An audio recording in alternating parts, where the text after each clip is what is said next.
What's up, you guys? Welcome back to the Cover 3 podcast, and today we have an action-packed episode. Free agent frenzy, I call it. The Niners made a flurry of moves at the beginning of free agency, and so far, so good. A lot of fans have been very happy with the moves made by John Lynch and company in making this team a more competitive, a better team, and some would say possibly a contending team. We're going to go into all that on the episode today. I want to welcome my co-host, Aaron from 49ers First Takes. What's up, Aaron? What's up, man? Hello. And of course, Sterling of 49ers Access Podcast. Sterling, what's going on, man? It's Friday, and when the weekend comes, we get happy. Extra cap. No cap. No cap. That's what we call that. We call that no cap. Okay, so a lot of big news so far. Before we get into each one of these big news, guys, so far it's been pretty crazy free agency. I mean, we had the Max Crosby fiasco. We've had Niners bringing in players. How would you rate this free agency so far, Sterling? Well, it's been fun. I think they've been more active than we thought they would be. Started things off with Mike Evans, and that was like, what does that deal look like? But since then, they have brought in 6 new players and re-signed 6 of their own. And so you've seen 12 guys be brought back or added to the roster in 2026, which I think is a great thing for them. You want to keep track with the Rams and the Seahawks in your own division. And I think while not adding 24-year-old superstars, they're doing the right things to make themselves and keep themselves competitive in what is the best division in football. Absolutely. And, we talk about, players that they're bringing in to make this team better. Let's talk about the first big announcement that came yesterday. That is the reacquiring of none other than Dre Greenlaw, who was released by the Denver Broncos. Now he's back with the San Francisco 49ers. And look, I'm stoked. The fans are stoked. You can hear them. They're applauding right now. Guys, what was your take on Dre Greenlaw coming back to be a member of the San Francisco 49ers? He signed a 1-year deal for $7.5 million. I'm not sure if any of that is guaranteed. I don't know if they've announced the details of the contract, but let's start with Aaron. Aaron, what did you think about the signing of Dre Greenlaw? You have been pretty prophetic, and I didn't want to listen to it because, I'm all about getting younger and faster. But you mentioned this, and you did mention the Mike Evans thing too. So like you said, I'm interested to see what the contract is, because 7.5, I said this yesterday, and I had a guy flip out at me and then block me. I don't know what his problem was, but like I said, 7.5 is a lot for a guy that could only maybe play 8 games, because that's how I'm thinking. But if it's structured a certain way, maybe it's like more incentive laden, then it doesn't bother me as much. But hey, man, 1 year, cross our fingers that we can be healthy. I'm glad he's back, because I was always a big Dre Greenlaw fan, but I'm trying to be realistic about it, is what I'm saying. Okay. Sterling, how'd you feel about this? I was stoked. I mean, I loved it, but I want to hear what both of you guys have to say. Sterling, how'd you feel about Dre Greenlaw returning to the Niners? Yeah, when you've brought this up, and we've talked about this in previous shows, and really for the last month or so, it's been kind of a, no, don't do it. Don't do it. I don't want that. Please don't. He's often injured. He's missed 40% of his career games, and that's a massive risk. Now, money-wise, it's not when you have only $7.5 million to his name right now, but I do think my, in concrete opinion will change depending on how much money he gets when it comes to guarantees. But as a fan, as somebody who loves football and loves watching the best of the best play, Dre Greenlaw, when healthy, is one of the best linebackers in football. The way he flies around, the way he plays. When they talk about the type of defensive player they want on their team, they're talking about Dre Greenlaw. It's the reckless abandon, wreaking havoc. It's Tasmanian devil going 110 miles an hour, all gas, no brakes. That is Dre Greenlaw. And I think if he can remain healthy for 14 games, 10 plus games next year, that's a massive upgrade over players like Nick Martin, who played in 2 games and got hurt, and nobody really knows what his health status is. D. Winters, who was poised for a massive breakout Fred Warner gets hurt and then fell so far, it was like it was a crater to the core of the earth. This is a low risk, really high reward type of deal. And while there is risk, it's really hard to dislike this because we all love Dre Greenlaw here in the Bay Area. Absolutely. Look, say what you want about the signing of Dre Greenlaw. I absolutely love this signing. This is what the Niners needed. The defense was never the same after Dre Greenlaw left. D. Winters attempted to kind of fill in his shoes. He fell short mightily. And to me, look, you still got D. Winters for one more year. But I would rather have him backing up Dre Greenlaw. I want his tenacity, his explosiveness. Now, is he going to have that explosiveness? Is he going to have that speed? It's yet to be seen. Now, last year, he went through a number of injuries. He had the quad injury, and then I believe he had one more after that. I think he got suspended as well, but I could be wrong about that. But he missed a significant amount of time with the Denver Broncos, enough to where they kept the guy who replaced him while he was gone and got rid of Dre Greenlaw in order to save themselves some money. Now, when you look at his numbers, right? And this is what I wanted to kind of point out. Okay, so here's PFF Dre Greenlaw, right? Okay, so of course I don't pay for PFF, and mine's all blurred out, like it's it's inappropriate. But no, so his overall grade is 74.8 on a 324 snap count. And he had 25 tackles, right? You can say 25 tackles, that's not a lot, right? But when you compare that to, let's say, D. Winters, he only has a 60.4 rating, ranked 46th out of 88 linebackers. And so Dre Greenlaw, playing less games, had a better rating than D. Winters, who had less snaps, 324 compared to 993 snaps. Is D. Winters a bad player? I don't think so. But to me, he's not nearly as good as Dre Greenlaw. But I think Greenlaw, he makes Fred Warner better. Fred Warner makes Dre Greenlaw better. The pair of them make our defense that much better. And so for me, I'm excited as hell to see Dre Greenlaw come back. Sterling, when it comes to comparing what you're going to get from D. Winters and Dre Greenlaw, would you say that Greenlaw is an upgrade from D. Winters? 100% if he can remain healthy, for sure. You go to last year with the Broncos, he played in 10 games, and that wasn't 10 full games. That was kind of an off and on, albeit there was a large stretch of him being healthy in there. He had the 18th highest overall grade amongst linebackers last year, had the 13th highest run defense grade amongst linebackers at 82.3. It had a 67.1 coverage grade. Now, I know PFF isn't the end-all be-all, but this guy, even if he has lost a step when it comes to coverage and the Achilles and the calf injuries are taking a toll on him, this dude still comes downhill like no other person in the NFL. Absolutely. His instincts are high. He's a high IQ player. Sometimes I know he can get maybe a little too excited and get some penalties called on him, but he knows where to be, sniffs out the run, again, as one of the best linebackers in the league. And so to ask if it's an upgrade, yeah, like this is like going from, Reuben Foster, who was like a middling, maybe he'll be something for a year, to Fred Warner, who's like an elite player in year 2. And you're like, oh my God. Like, now Dre has to be healthy. That's just the case. And that's the risk you're going to take. But yeah, if he's out there for an elongated period of time as the will linebacker, the Niners have, again, one of the best linebacker duos in football, bar none. Absolutely. Aaron, would you rather see D. Winters? Would you rather see a different linebacker altogether that they sign out of free agency, or are you happy with Dre Greenlaw being back? I can't see anybody out there realistically that would have came to the 49ers, that was good enough. The caveat with me with Greenlaw is just the injuries. That's really what it is. Because shoot, man, he never got a chance to run it back. After the Super Bowl, he came in a little bit in 2024, but he was never really in it. You know what I mean? He was in like for one game and that was it. So part of me, the sentimental part of me is like, oh, he's going to get a chance to run it back with Fred one more time. Who knows what happens, right?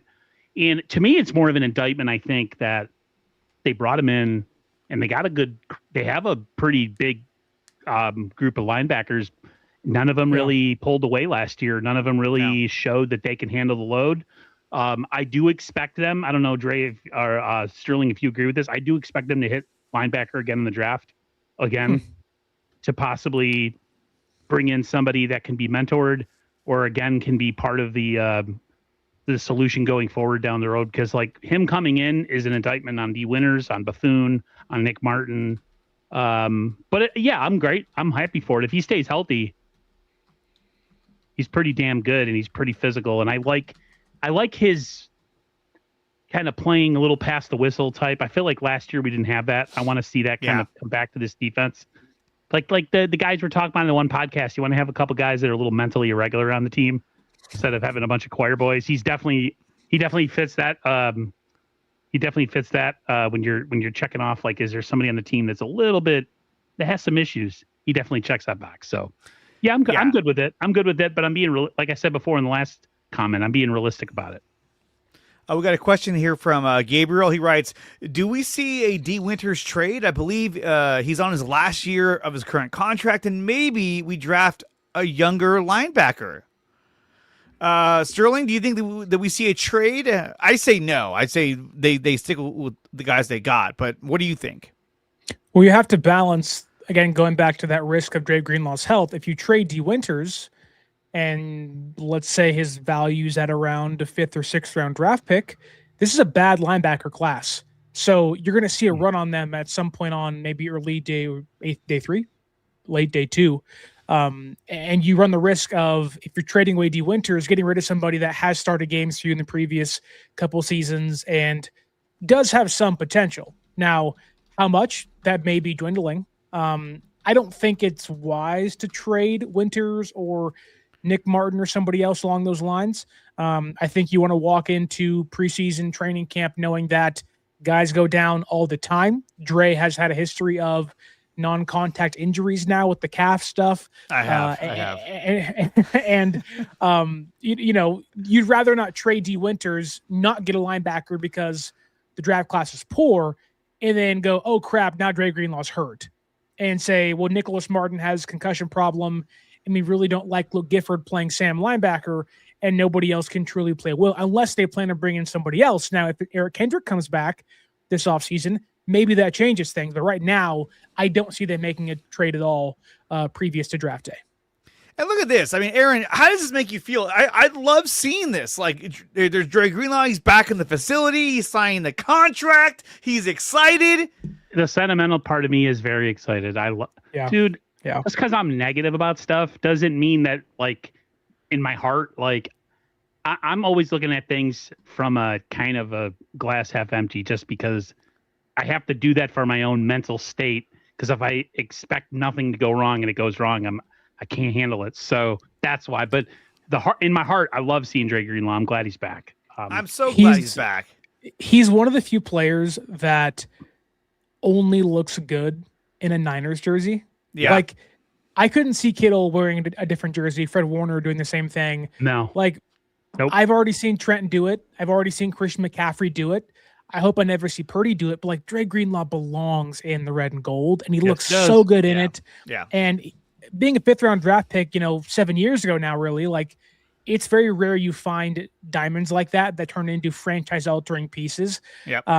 So to have Dre back, like Aaron said, the sentimental side, the emotional side, the fan side is like, this is fantastic. He never should have left in the first place. Now they get him for a third of the price, and they get a 4th round comp pick back anyways. So overall, good deal for San Francisco in a 2-year process. Yeah, no, I think this is a great deal for San Francisco, and to me, it's a clear upgrade over D Winters.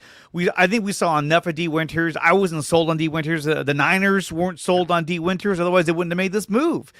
If they felt that D Winters was the heir apparent to Dre Greenlaw, that he could carry the weight, this probably wouldn't even be a conversation. But no, the moment he got released, they got on the phones and were like, "Hey, bro, we want you back. We miss you. We want you." And he was probably like, yeah, let's do this. And he looks extremely happy in this image. Now, everyone had their stuff to say about it. Emmanuel Acho had something to say about it. Other content creators. Let's hear what Dante Whitner had to say about the signing of Dre Greenlaw. I'm kind of torn on this because when you look at Dre Greenlaw's body of work, he's probably missed over 40% of the games he was actually in the National Football League due to injury. So you have that injury issue again, and you're getting older on defense. But I think nothing's solidified on this 49ers defense. I think if Dre Greenlaw can come in 1 year removed and get healthy, I think he's the perfect linebacker to compete with D. Winters. That's how you bring the dog out. You want to bring the dog out of D. Winters? Bring in the guy that he's heard so much about and how Dre Greenlaw used to do it, how he used to take on blocks and the fire that he used to play with and physicality, and you put them in the same room and you see which dog come out alive.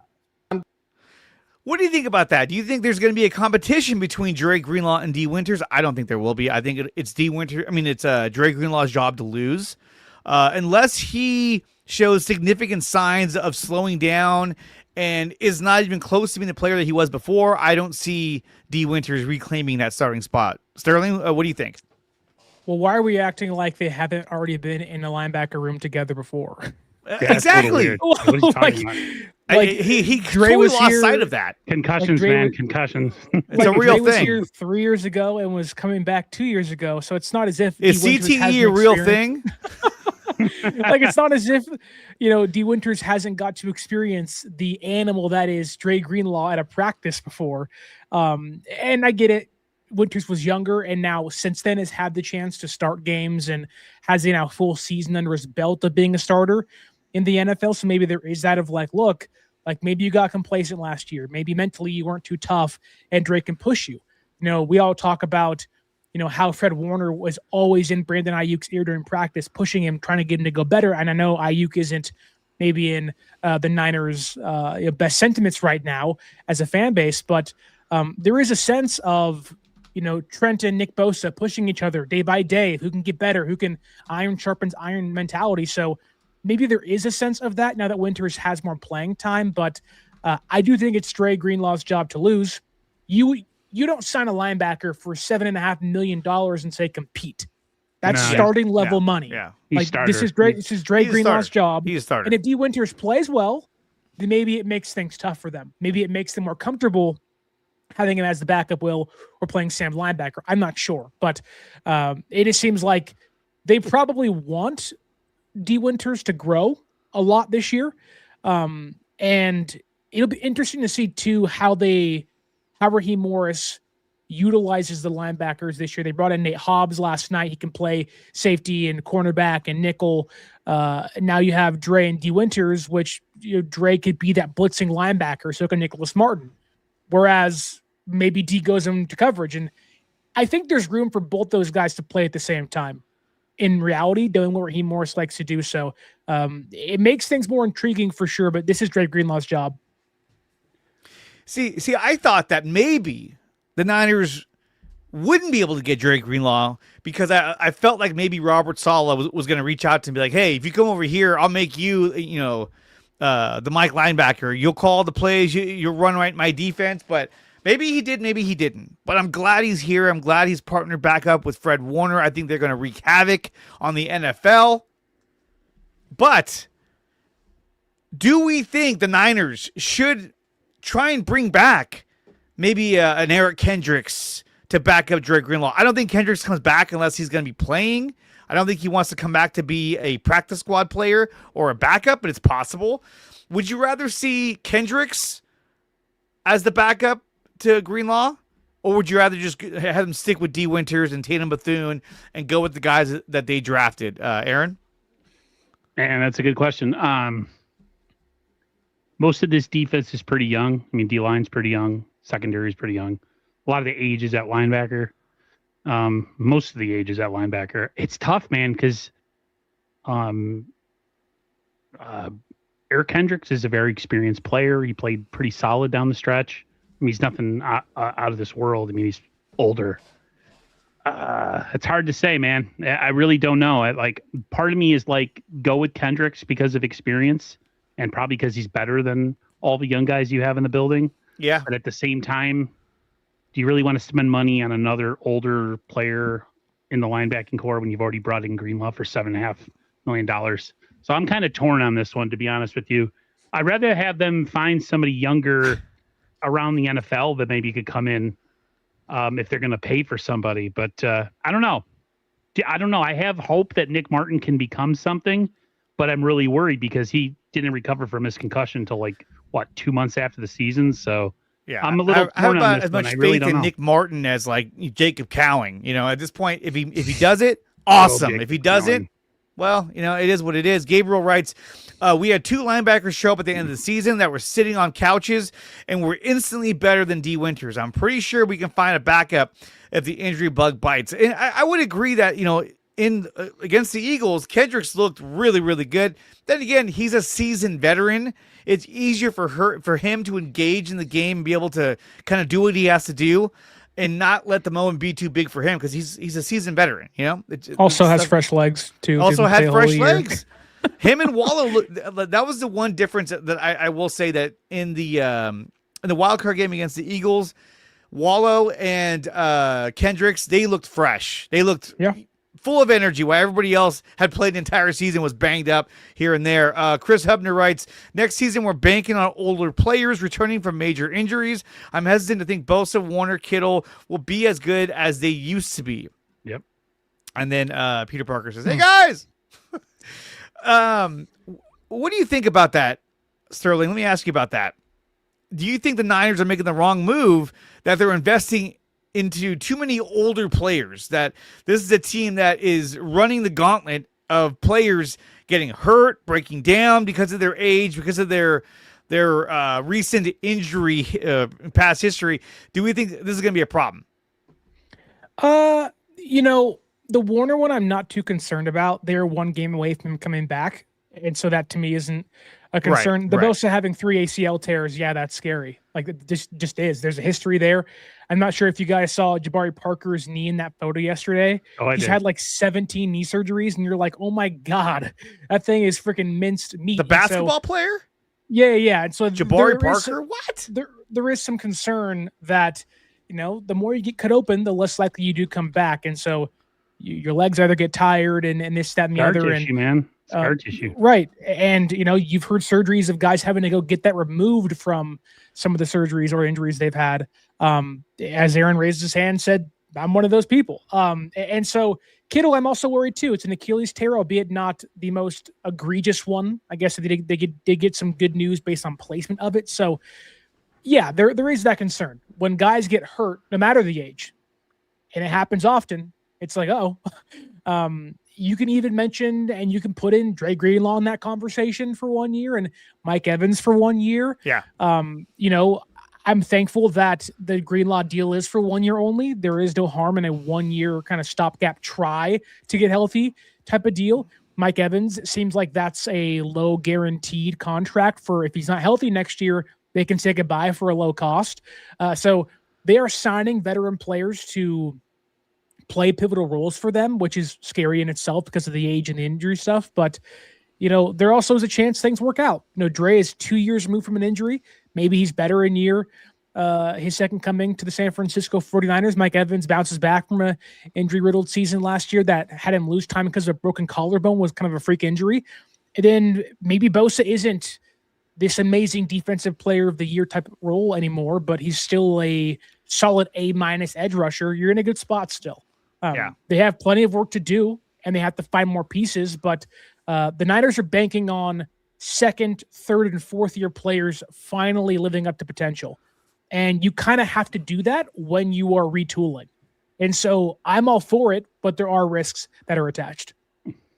I would be okay. I would be okay if they drafted kind of heir apparents to each of the positions that they kind of brought in with veteran players. Like if they went into this draft and brought in and drafted an edge guy, and maybe they drafted another receiver. Trying to think of another place where they added somebody old, but like maybe a linebacker. Tight, another linebacker. You want a long snapper because John Weeks is 40 years old. Oh my God. He's really small too. I've never seen a long snapper that little. What is he like? That's 5'8"? a Pro Bowl long snapper, mind you. I mean, real quick, one guy out there who made who I often don't always agree with, Colin Cowherd. I thought he had a really good point though, saying that by signing guys like Mike Evans and bringing back Dre Greenlaw, he said he reminds him of the Golden State Warriors, just bringing back or bringing all these older veteran free agents in. Was kind of like, dude, it's over. Like, you need to rebuild. I still don't think the Niners are at that point yet, but I think they are getting there. So I think this year was the year that, like, hey, if you're going to try to retool this team to be competitive, I think this is the year to do it. Tommy Huxley with the $2 super chat writes, Aaron told me, what? I don't know what this means. Told me Grant Cohen's the second coming of Christ. Aaron's a big fan. Aaron's a big fan. This is what Aaron would say to that. I'm here to tell you right now, we don't care. Let me tell you We don't care. Jerry. So that's what Aaron would say about the Tommy Huxley comment, but thank you, Tommy, for that. And then Dave McNider writes, what's up, fellas? Tell the injured players to rub some dirt on it and get back out there. That's the same sentiment that Aaron has been pushing since last season. Niner Goat writes, Golden State Warriors didn't make the divisional round without their 3 best players. That's true, but it's a different sport, you know? So let's go to our next topic, which is the acquisition of none other than Mike Evans. Okay, so this is they've never had a receiver this big before. I would imagine Anquan Boldin is the next thing closest to what Mike Evans is in terms of size and height. T.O., thank you. T.O. was amazing. He's huge. But we knew he was going to leave too. Sterling, what were your reaction to the signing of Mike Evans as their ex-receiver? Well, you, like Dre Greenlaw, were pretty spot on the Evans stuff. I knew it. I it's really hard to dislike it, barring health. That's always going to be the issue, I think, for a lot of the players they brought in this offseason. But how do you not like signing a future Hall of Fame wide receiver to play X for basically 1 year? Like, if it booms, it's a 3-year deal, though. It's a 3-year deal. Yeah, but the guarantees aren't very high, so you can say goodbye without a high price to do so. But for at least one season at his age 33 year, like, receivers are playing into their mid-30s nowadays. The elite ones are, especially. And what Mike Evans brings to the table, like, this is an exact attack on how can we beat the Seattle Seahawks. This is exactly what this is. This is, oh my God, we didn't have an next receiver, and it showed up in a big way against Seattle twice. This is what San Francisco's plan is when it comes to, we know we have a tough task beating that Seahawks defense. How do you plan? How do you go against it? How do you scheme against it? Well, getting Mike Evans is, one of the big reasons they believe they're in a good place to beat them next year. And they have plenty of work to do still, but Mike Evans is freaking awesome. Yeah. Like, the age, yes, it's troubling. The injuries last year, sure. But sometimes guys can defy that and they can push past it, and they have one outlier year. And that, to me, does, make me a little more positive towards this, because while the injuries happened last year for Evans, it was 1 year of the 12-year career he's had. Yeah. And those things could have been freak injuries, or it's a sign of Father Time's knocking saying, what's up? I'm not sure. But, I'll take a guy that, and this kind of goes into all the guys they brought in so far. Evans, a captain. Greenlaw, a captain for the Broncos last year. Odighizuwa for the Cowboys, also a captain. They're bringing in veteran, captain, high leadership players to infuse in this roster that needs it, that's young at those positions. So I have my hesitations because of the injury stuff, but Mike Evans is tremendous when he's healthy, and one of the best receivers of the last decade and a half. Chris Hebner writes, Evans has a LeBron hairline. Just to kind of branch off that Durant's comment, hairline. just to kind of stem off that comment. I posted that. I was like, oh, never a good sight when your star receiver has a receding hairline. And I had a guy come at me saying, oh, if you've done your research correctly, you'd know that he has that receding hairline for the past 5 years. I was like, oh, I'm sorry, I didn't do my research on receding hairlines. I was like, whatever, dude. So I thought that was funny, but like, who are you, Jada Smith, and you have alopecia? Like, come on. Yeah, I'm like, oh, I'm sorry. I should have researched that more. It wasn't a knock. Sterling just dropped alopecia smack. Exactly. Aaron, what are your thoughts on the signing of Mike Evans? I mean, this is a guy that in 2024, when he was healthy, He had a 56.25 separation rate against press coverage earlier in the season. I mean, that's really good for a guy that, at his age. But this guy is a talented receiver. He can get himself open. He can high point the ball. What was your take on the signing of Mike Evans? Once I saw the financials and what it really actually was, I was very hyped. He's been healthy his whole career, other than last year. If you really think about it, like he doesn't have this prolonged injury history like 85% of the 49ers roster does. He's been relatively healthy. I mean, Jerry Rice played good. I would say Jerry Rice from 85 to about 98 was pretty productive, and then after that it kind of started to dwindle. So he definitely can have productive years left. I would love to see him be here for the next at least 2 seasons, as they start to maybe integrate some younger guys. But just based on what he's done, his track record, the fact that he's never really been injured all that much other than last season, and the fact that I've seen Jerry Rice play well into his 30s, I'm pretty stoked about it. Just hope he can stay healthy. That's the caveat for every single freaking thing we talk about. I told my brother today, I was like, anytime you have a 49ers conversation, the first thing you always say is, if they can stay healthy, you have to, because of the situation that it is. But yeah, I'm pretty stoked about it. I like Mike Evans. I was hoping they could have got to him earlier in his career when he was on the, when they re-signed him, the Bucks at one point. I'm like, now that would be a guy I'd make a trade for. But yeah, pretty stoked. Yeah, I mean, go ahead. As a big guy myself, I like bigger receivers. I don't like small guys. I've always been a fan of the T.O.s and the Randy Mosses and all those kind of, Kelvin Johnson.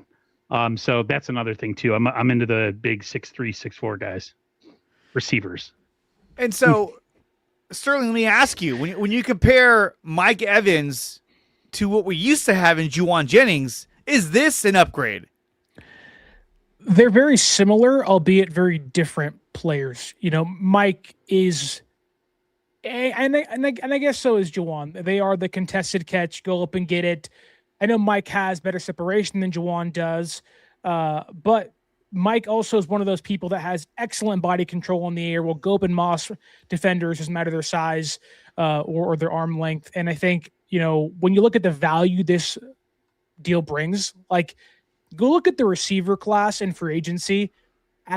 Pierce gets $28.5 million. Pittman gets 19.6. Wandale gets 19. Romeo Dobbs gets like 20, around 19 again. Shaheed gets 17. Evans gets 14.1. That's half a Brandon Aiyuk. That's probably less than what Juwan Jennings has asked for in previous seasons. Now, Juwan's probably a better yak wide receiver if we're kind of getting into their skill sets and whatnot. But it's not like Mike Evans can't equally fill Juwan Jennings' role in the offense, because 30% of his snaps are out of the slot. Like, he'll be a big slot receiver for this Niner team next year, while also being the X5 receiver too. So there's a lot to like. There's a lot to nitpick on, sure, but I think the overwhelming stats would say that, Mike Evans has not played, has not peaked, or at least has not played his best football being behind him yet. He's a guy who even last year for the Bucks in a short stint was still productive, albeit was hurt.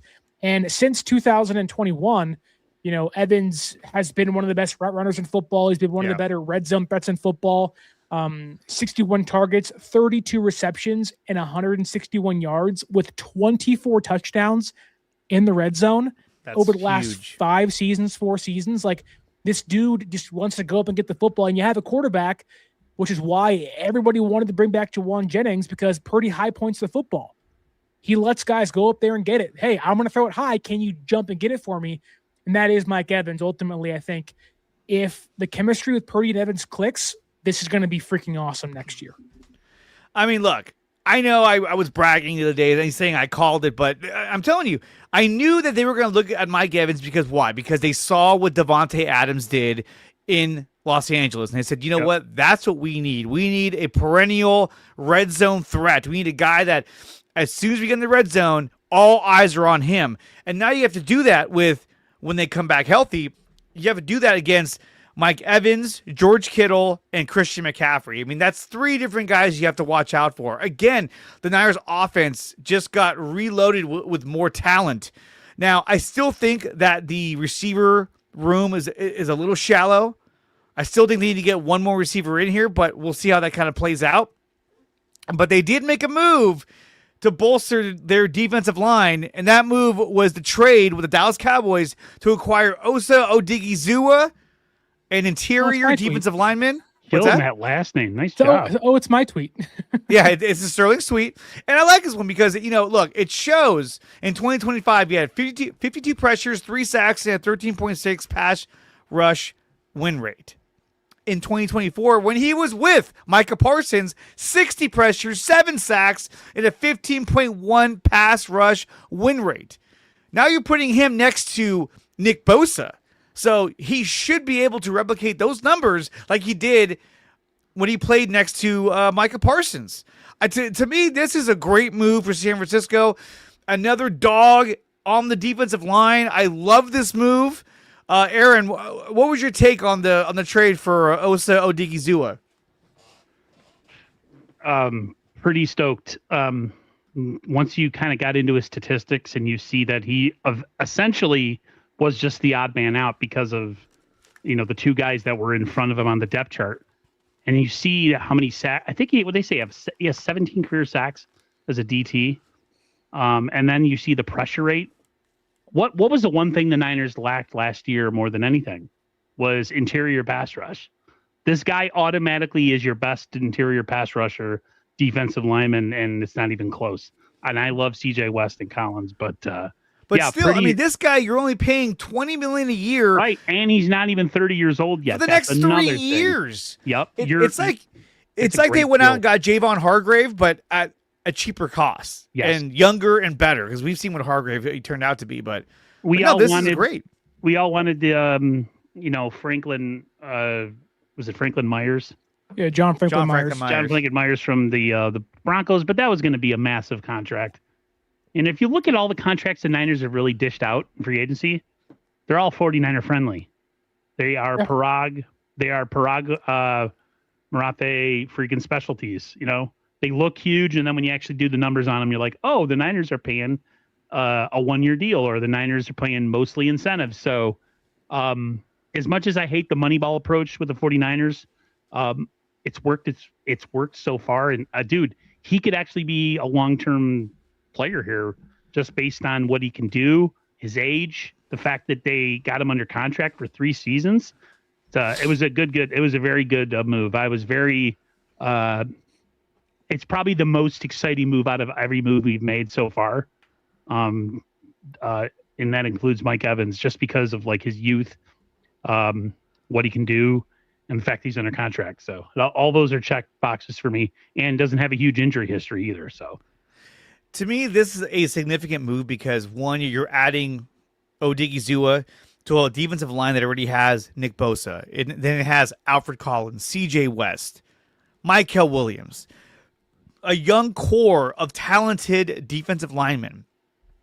And what else did they do? They trimmed the fat. They got rid of Kalia Davis. They got rid of Jordan Elliott.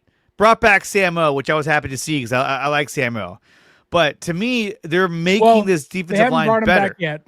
Well, they tendered him a contract. Yeah. Let's put it that way. He can still leave. Yeah, he can still leave.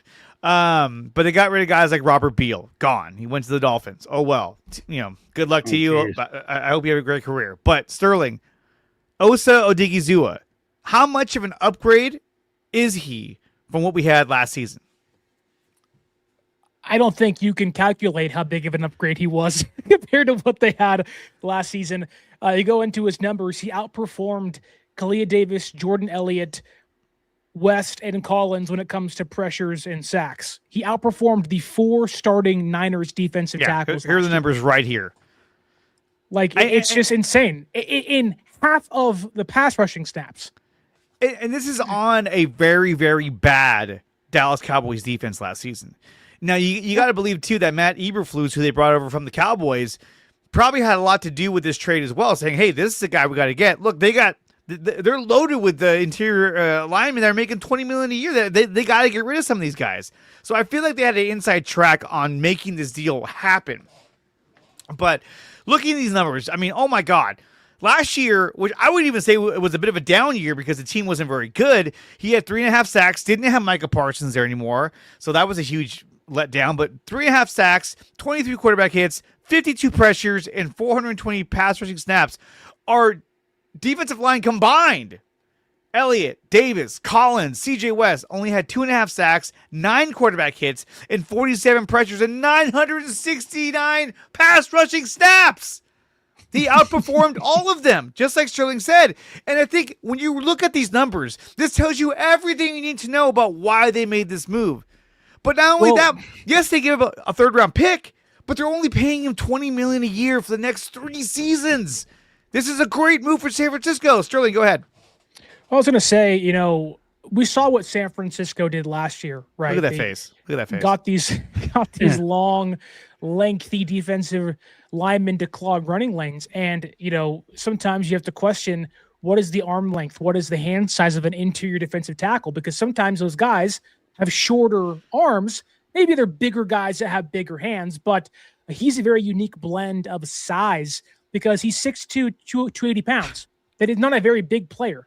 That's an average height guy and probably an undersized defensive tackle. However, he has 34.25-inch arms and 10.75-inch hands. This dude has like a very awkward yet really good build to where, while his run defending needs some help, like there is a lack of play strength because he's a smaller dude. He has a 2.5% missed tackle rate.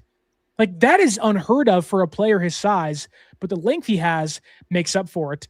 He had the 6th most pressures last year amongst defensive tackles. He's somebody who I think just jumps off the page and you just go, wow. Like for the price they got him at, around $16.75 million on a cap hit this year with no guaranteed money past the season. Yes. Again, going back to that kind of 1-year deal thing where Mike Evans really is technically kind of a 1-year deal that can give you 3 if it works out. Greenlaw is a 1-year deal. Odighizuwa is also a kind of a 1-year contract. If it works out for you and you like the guy and he's a great person in your room, then you extend him or you redo his contract, lower the cap hits next couple of years, and you call it a day, and you have a really great pass rusher on the interior, which it's funny because you could really read the tea leaves of they're going to do something. They reportedly offered $20 million a year for John Franklin Myers, and the Titans said, we'll give you 21. And he said, okay, I'll go Tennessee. Not only that, but they gave him $42 million guaranteed. And so I think when he saw that number, he was like, oh, okay, I'm going to Tennessee, guys. Let's go. The Niners probably didn't want to commit that much guaranteed money to John Franklin Myers. Is Franklin Myers really good? Yeah, he's really good. And he would have made a huge difference on this D line. But $42 million guaranteed, that's a lot to commit to one player. And so, again, they're making the right moves at the right time, and it's benefiting them. Now, one could argue that the Mike Evans deal was a very team-friendly deal. And let me ask you guys, do you think that deal was made so that they could still acquire more players? Or do you think that that's what his value was? To me, I think he's like, no, I'd rather sign this deal because I want you guys to go out and get more players because I want to win a Super Bowl. Sterling? Go ahead. Oh, Aaron, go. Hey, you good. Yeah, go Aaron. It was made known in his presser that, or a lot of people are saying that the money wasn't the most important thing to him. Yeah. That he wanted to come to a team that had a chance to do something. He speaks very highly of the fact that we played well with all the injuries last year. He spoke very highly of Brock Purdy. I think he's made enough money in his career that now he's at a point where it's like, I'm willing to take less money to go be on a team that has a chance to make a playoff run and do something. And I think that's why they were able to acquire him. Money wasn't his ultimate goal. Whereas a guy like Alec Pierce, a lot younger, probably never had that kind of earth-shattering, life-changing money. Of course he's going to take the biggest, fattest contract. Same thing with Franklin Myers, guys like that. So I think it was just a perfect storm. As a guy that's done a lot in this league, made a lot of money, wants to try something different, wants to, test the waters in San Francisco. And the Niners, they are what they are. They have their numbers, and they're not going to move off those numbers. And either you sign with them and take what they're offering, or they say, go get more money somewhere else. And so it just worked. I think it was like the perfect storm essentially for the 49ers. So I'm happy. Yeah, it does seem like that the Niners, Aaron's right in the sense that this is a perfect storm in regards to Mike Evans, because he's a player that felt not disrespected by the Buccaneers, but they kind of treated him like he was retiring, that he was past his prime. They get a receiver in the first round, and they're probably right in that regard. Like, I'm not expecting Evans to walk in and put up 100 catches for 2,000 yards, right? It's crazy to think that way. But if Mike Evans can give you 70 receptions for 800 yards and 7 touchdowns, and be a true X threat that opens up the offense, it's a great deal. And I think that, for the bargain they got him for, it's a no-brainer. Like, Mike Evans turned down the chance to go back home to Tampa Bay because he wanted to play for San Francisco. Yeah. He turned down a chance to play for the Buffalo Bills and Josh Allen, albeit it's cold weather. That's a championship caliber team out there. They probably should have won that game against the Broncos. And so I can't believe right. And so it does feel as if the Niners are striking all the right chords at the right time. This has been a very beneficial and I think overall great offseason on paper, at least for John Lynch, for the reset they had last year to now the guys they brought in this year. It's like the vision really is coming into place where most Niner fans ended last year bitter and angry and questioning, what next season looks like. I think now the vision is very clear. Like we now understand what 2026 can be for them, and it's a really, really good football team. And it's pre-draft. Like they have 6 more picks to make. And we might make another with the money we got back today for injury insurance. Who knows? Maybe we make another move. My thing too is like, and I totally just lost my train of thought. So the prediction I made was we were doing nothing in free agency, right? I got some heat in the comments about 5 minutes ago. I'm okay eating crow on that. In a way, I feel like I manifested it because I reverse psychology the whole thing, and look what happened. Boo, yeah, boo me. So you guys could really, in a way, you got to thank me. That we're making moves with free agency. Explosion as well. There we go. Hit rock bottom. Sorry. I don't know. I think Lori Matthews was like, your prediction was wrong.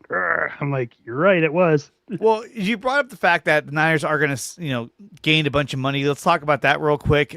We know that the Niners, that was announced today, the Niners will receive about $20.6 million savings towards the cap due to their insurance policies they took on injured players. So that's going to help. And they still have some more needs to address. Now, will they do that through free agency? It's yet to be seen how they're going to spend their money. But we do know that they brought in another player last night, Nate Hobbs. His name is Nate, right? Yeah, Nate Hobbs. And he is a nickel corner that played for the Packers last season, had a down year, but did play for the Raiders before that. And this guy essentially was brought in to replace what's his face? The guy they just let go. I'm blanking right now. Damn it. Chase Lucas. Chase Lucas. Or thank Jason you. Because Jason Pinnock was a safety, also a corner, but Pinnock, he's gone. He went back to New York. But Chase Lucas was the backup nickel cornerback. And we saw him late in the season. To me, he did not look very good late in the year. Overplaying, couldn't make tackles, bad in coverage. Now we got a guy who's actually really good against the run in Nate Hobbs, and this is a guy that's going to replace Chase Lucas. What'd you guys think of this signing? I thought, again, this is another quality signing for San Francisco. Sterling? Yeah, you can say it's them replacing Chase Lucas, and in some ways it is because he does play special teams and he does play nickel. However, I would say that he is probably going to play a lot next year. Now, maybe that's on paper, but I think Green and Stout and Lenore are your starters unless Green is terrible again or at least has a down third season. But Hobbs does have high potential. I think he's a good player that can play safety. He can play in the box. He can play nickel. Like, he can do all these things. He's a great run defender. He does give them some length on the inside as a nickel corner, and to a point where I wouldn't say he's replacing Chase Lucas. I think he's replacing Jason Pinnock, where they moved Pinnock to play big nickel and play safety a lot. They want the in-the-box guy, and you've seen Raheem Morris play 2 nickels at a time. And I think that can benefit them a lot against teams like the Rams, and having a bigger body out there. And really, if you want to go deeper into it, if you don't like Jair Brown, then why couldn't Hobbs take his spot too? So I don't know how much he'll start, but this is a guy that signed a $12 million a year contract last season. You don't do that unless you're worth it, right? And so I like it. Do I love it? But I think it can pay off if it works out for them. And you're seeing, again, like every other guy, he was hurt last year, and they're banking on a 1-year deal, him being a really good player and probably being a comp pick for them in 2 years' time. I know somebody just said that the Jennings signed with the Chargers. I haven't seen confirmation of that. I know Ricky Scoops posted that, so I'm not going to take that with any kind of accuracy whatsoever. But I know we did sign Luke Gifford. He's a Pro Bowler for special teams. As long as he doesn't take the field as a linebacker or in coverage, I think we'd be in good shape. Know your role. But I like the signing of Nate Hobbs. I thought that was good to kind of fill in that spot. But again, Niners still have some holes they have to fill. Bryce Huff announced his retirement at the age of 27. And that was kind of unforeseen. It was like, oh, okay, I guess he's not going to be here next season. He's going to retire and do something else. So with the loss of Bryce Huff, we know that we need another pass rusher, another edge rusher on opposite Nick Bosa. We still need to get that. We still need probably an upgrade at safety as well. I mean, I don't know if they feel comfortable going with Jair Brown again. I don't think so. I hope not. I hope not. But I feel like they are. I feel like they feel like this guy's good.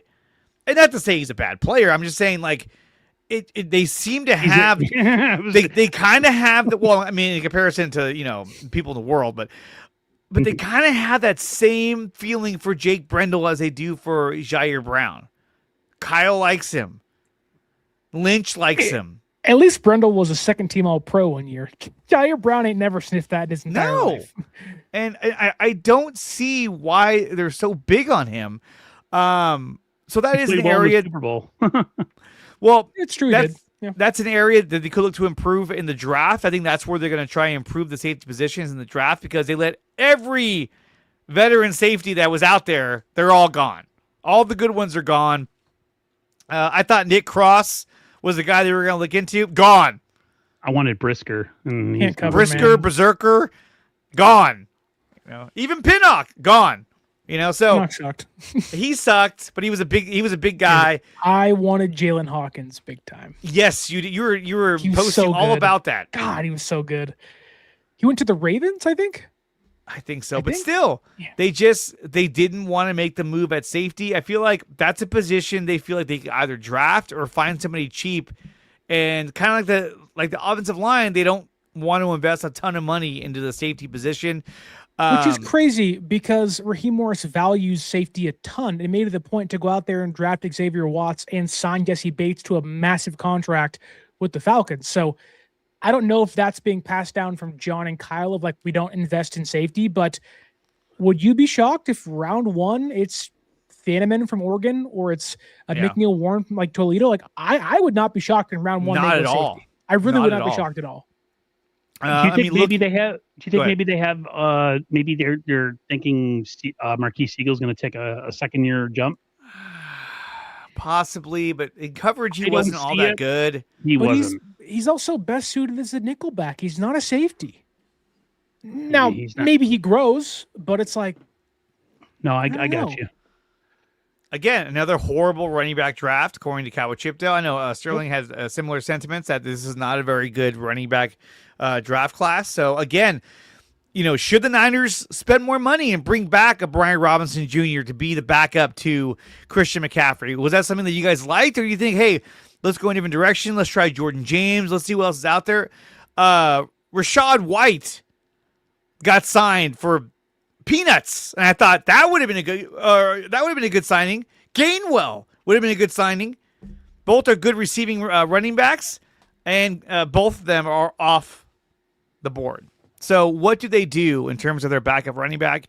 Do you think they go with Robinson, or do they go look for that in the draft?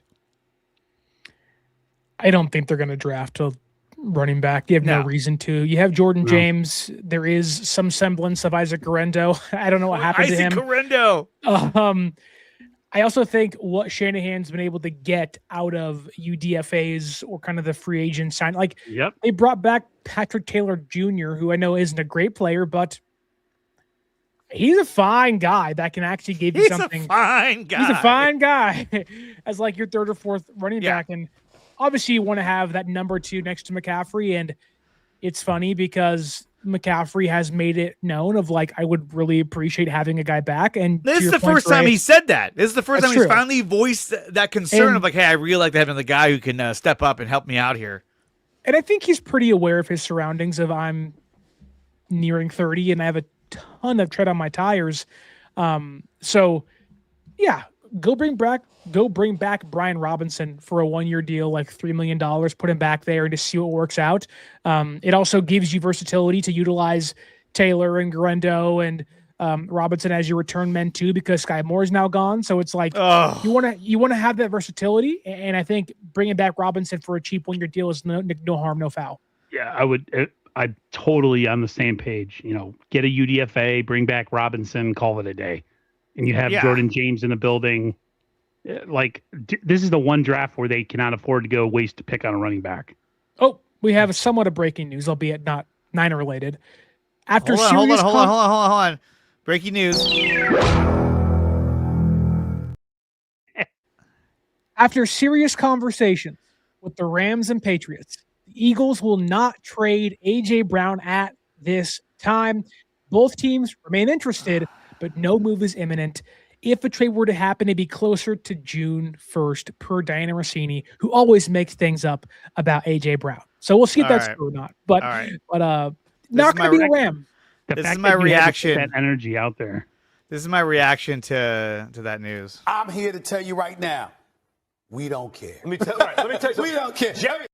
I don't care. The whole A.J. Brown thing is so stupid. I'm so over it.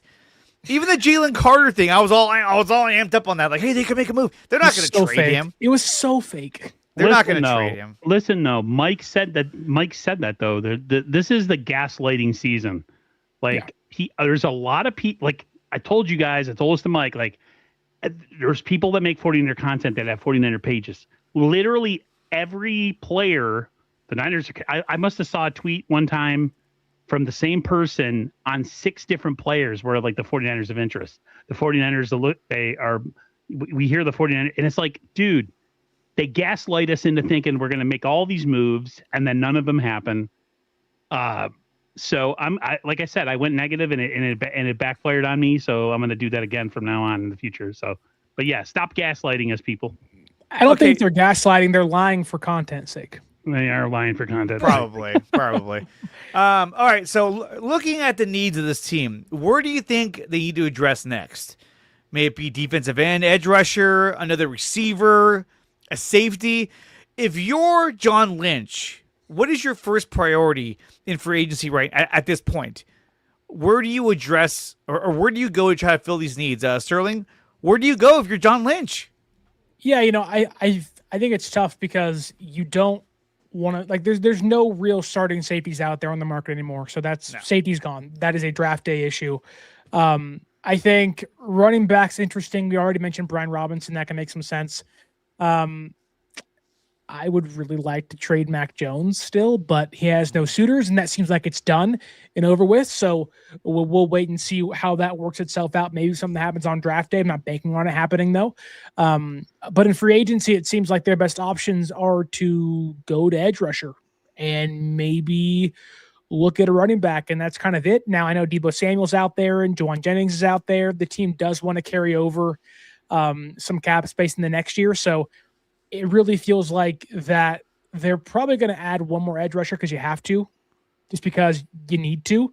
And I'm sure you're both thinking the exact same name I am, and unfortunately, I don't want it to be this case. But are we going to be shocked by next weekend when they sign Joey Bosa? Yeah, like that's what I'm saying. Like, we're not going to be shocked at all. I mean, it's a 1 year, $11 million deal, and it's like, yeah, that makes sense. Well, here's the thing, though, is he going to go with that route? Because last year we thought, oh, it's going to happen. It's a done deal. Like, they're going to sign him any day now. And then he went to freaking Buffalo for how much? Like great. $17 million? What? He wasn't great. No, he wasn't. He was just all right. One Bosa on the roster is enough. I don't need. I like this from Strawberry. This is a great one. Oh, Bosa, Osa, Bosa. It's on the line. Oh, my God. Drinking mimosa. B.A. Jones writes, not going to complain. You need as many defensive line as possible. Look, if the Niners were to go out and get Joey Bosa, would I be mad? No, I'd say, hey, you know what? At least we got another defensive end. You can still draft one as well, even if what is his name? Zion. Help me, Sterling. Zion Young from Missouri. Yeah, from Missouri. Even if Zion Young was out there, I would still draft him. Even if I signed Joey Bosa, because I mean he's not a for sure thing. He's not a long-term solution, so you could still do that. But I definitely see this becoming a reality sooner rather than later. So Sterling says edge rusher is where he would try to address first. Aaron, what about you? If you're John Lynch, what area of concern are you looking to address first? You got to bring back Thomas Morstead, right, Aaron? Hell no. Get that punter locked up. No. He's poopy. I don't like him. Neither does Mike. I'm down with Mike on that one. Safety market's pretty much dried up. And I don't see a left guard out there that they're going to bring in that's going to be any better than what we have in the building. So, yeah, edge rusher. Sterling, you talked about Grenard, and that would be a trade. Grenard. Yeah. That team interest, he actually interests and excites me more than anybody. One, because he's younger, and two, that he's kind of under the radar and he's productive. Do you think a team offensive line, Jesus Christ, do you think a team would be like the Vikings would they be okay with like a 2027 pick for a guy like Grenard? Or is it specifically going to have to be this year? I think you can get him for a 4th round pick, to be honest. The report was that they wanted the 2nd and more. Now, maybe that's a 4th rounder this year and a 3rd next year. Next year's class is better than what this year's is. So maybe there is some point to that. But they also have Kyler on a 1-year deal and McCarthy sucks. So I don't know what the future is planned for them. There's a real chance Brian Flores is a head coach elsewhere too. Like, they may be kind of redoing things. So to your point, Aaron, they may want a pick next year. But I think it may cost you a pick this year and next year to get that done. Yeah. I'm not sure if the Niners want to bring in $19 million in cap hit this year. That seems like a bad thing, at least on paper. Maybe that changes.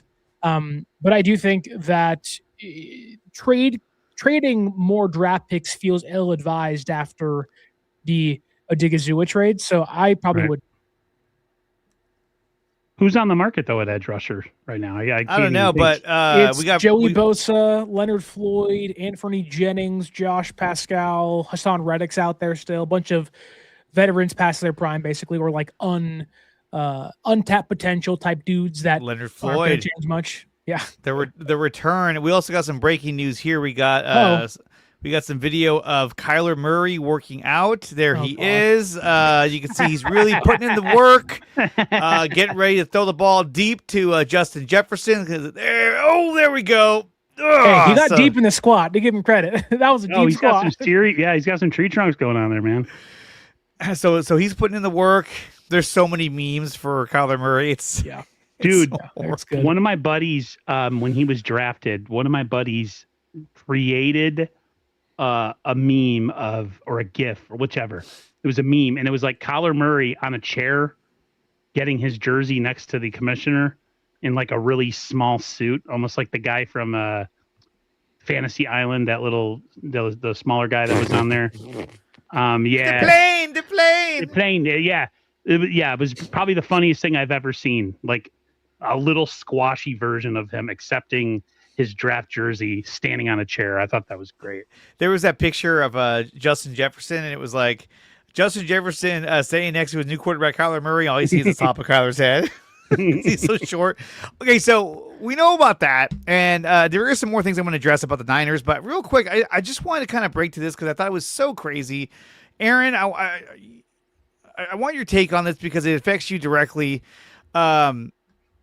Baltimore backed out on your trade. So this was so shocking of a move. And, the Ravens were like, we actually wanted Max Crosby and Trey Hendrickson, which I think is fucking bullshit. And I think really they said, wait a minute, guys, we can sign Trey Hendrickson and we keep our 2 first-round picks. What are we doing? Someone brought that up and said, no, what are we doing, guys? Come on. And they were like, all right, fuck it, just back out of it. I don't care. That was my take on it, is that they got buyer's remorse and cold feet, and they backed out of it knowing they can get him and keep their first-round picks.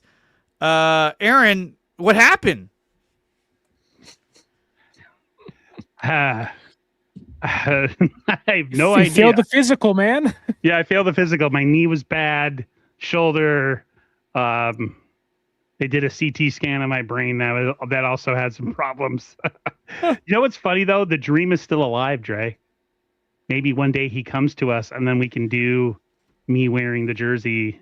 I know it's never going to happen, but I told him, okay. So I told Aaron, I said, Aaron, if any way possible, if the Niners somehow, by stroke of God, if they land Max Crosby, I was like, you have to buy the jersey, and then Sterling and I have to have you on the show, and we're going to interview you as Max Crosby while you're wearing the jersey. And then I told Dre, I said, the only thing is, as soon as I speak, they're going to hear the Muppet voice that I have, and they're going to be like, that's not him. That can't be him. He sounds like a Muppet. Sterling, we can modulate it. You're fine. Yeah, well, yeah, we'll make the adjustment in post. But Sterling, what happened here? This was a done deal, and then all of a sudden it was like, oh, never mind. And not only that, but now the Raiders are like, well, you know what? I think we're going to keep him. But how can they when they've gone and they've blown their wad and spent all their fucking money, and they're like, oh shit, now we got to make room for $30 million of Max Crosby. Oh shit. Are they going to cancel some of these contracts? No, I think they have the cap space to get it done. They'll move money around. They have a lot of cap space. They have like 180 million, I want to say, or something like that. Like they are fine when it comes to money. It is funny though. Like this set the table for free agency. This was like the big free really agent did. move. And I'm sure a lot of teams, the Dallas Cowboys included, were like, okay, like we have to adjust accordingly. And then 2 days later, they were like, never mind. We're out. And it's like, wait, what? This is one of the funniest things I've ever seen. The Ravens screwed the Raiders in a big way, and I'm not too mad about that, quite frankly. But I also think the Ravens made the smart move. They really did. Like, I know everyone's hating on them and saying, well, the Ravens are bad and they did bad business. And like, I'd much rather have 2 first-round draft picks and Trey Hendrickson than Max Crosby and lose my 2 first-round draft picks. Like, they made the better move for the organization. So, I can't hate it. I just think it was one of those cases where, like you said, buyer's remorse. You get the excitement of free agency, the excitement of the offseason, and want to be that team that makes the big move that sets the tone. Either way you go, guys, we don't have to worry about him playing for the Rams. That was my biggest fear. Because I talked to you and I talked to other people. It's still a possibility. It's true. If anyone's going to get him, I would say the Rams be the one to give up the most to get him, knowing that this might be Stafford's last year. Exactly. And I said that about what the A.J. Brown thing is, A.J. Brown move too, is like the Rams really, when it comes to anybody on the market, they're always in it. But yeah, it was really strange how like they backed out on it. That was weird. Why not just make the move that you did in the beginning? That makes no sense to me. That makes no sense to me. And then they try to put out a rumor that it was a failed physical, which is also really bad. No, I'm like 95% sure he did fail a physical. It But just the gave them problem a is- reason to back out. Once they were like, yeah, well, but you did fail the the problem physical. is like each team has different like protocols and like Right. percentages you have to meet for a physical. So the Ravens physical isn't the Niners. It isn't the Raiders physical. But on Right. top of that, he was never exposed to be healthy at this point in time. So Right. they Yeah. knew and They agreed knew. to the terms when he wasn't healthy and said 2 days later, "Oh, you're not healthy? Never mind." Like they didn't know that was already the case. They compared it to when the situation with Drew Brees when then Dolphins were going to sign him, and then they didn't like the medicals or they didn't like the physical, and they passed Yeah. according to the way like you said, the way the Dolphins did things, and they ended up signing Culpepper instead, and then he ended up going to the Saints, and of course he's a legendary quarterback, Hall of Famer. He's definitely suffering from it now. If you listen, he's got a lot of physical issues in that arm, but yeah, you're right. Some teams just have a different what they look for in physicals. I just think it's funny, like you said, like the whole thing. With a meniscus tear, like he's had a certain date that he was going to be ready by. So it's kind of weird that they didn't pass him on it, but they kind of already knew that he wouldn't be ready to go. Yeah, at it this was point just in time. it So. gave them a reason to back out of the contract once they knew that they can get Hendrickson and keep their 2 first-round picks. If you wanted to have both those players, you would have made it happen. You would have kept both those players, and they didn't. So the fact that they're like, oh, we wanted to do both of them, I don't believe it. I know his wife was in the facility when they were talking to them. They were talking to her about having the 2 of them together, but again, smoke and mirrors. Like, how do we save our reputation? Well, let's make sure we tell them too, like we're really going to do this, and we're not. It's funny, you guys, while we're having this conversation, my brother literally sent me this. He literally just sent me this. I was like, oh my God. Kyler Murray back for pass. He's so tiny. Why is he so small? I don't get it. I also don't know why people think the Vikings are now like the best team in the NFC North. Thank you. Everyone's like, they're hey, not good. if Kyler's on, this team can make a difference. Make some noise. Like- I don't believe It's so. like we've seen Kyler in the exact same offense minus a little bit of differences than what he was in the Cardinals. Like it's the exact same offense, the Shanahan over the middle stuff, and that Kyler isn't good at that. Their defense should be good, but they're also shaving salary like crazy. And they have like no draft picks. So it's like the Vikings aren't going to be good. They'll have a better quarterback for sure, but it's like the Lions should be better. The Bears have gotten way better this offseason. And then of course the Packers are the Packers. Like the They made Vikings some are good probably moves. the worst. The Vikings are probably the worst team there still. Yeah. I mean, they got draft picks for Rashawn Gary. The Packers did. I thought that, that was they didn't have to get that, but they did because the Cowboys were like, oh, take him, please. As Max Crosby. Same thing. Like, We need somebody.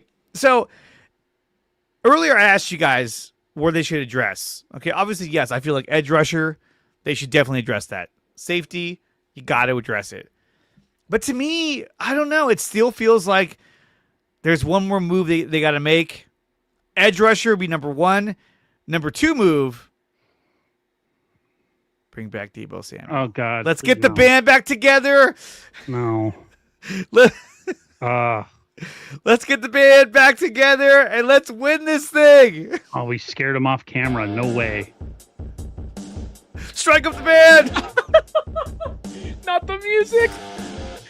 Not the pig in a pickle. Pig in a pickle. That's great. I love how he just uses the stock StreamYard music every stream. I thought he made that himself. No, That's crazy. when he first started streaming on YouTube, he started playing that, and I was like, "Wow, he's utilizing the stock music. That's interesting." And he That's crazy. continues to use it. I was like, "Man, Hey man, it works. It works. Hey, Like Deebo he Samuel. discovered it for the first time, and he's like, "Oh my God, I have music." and of all the things, Larry loves the gong too. He loves the gong sound effect. oh, you know what? I didn't download that one. I forgot why. Come on, man.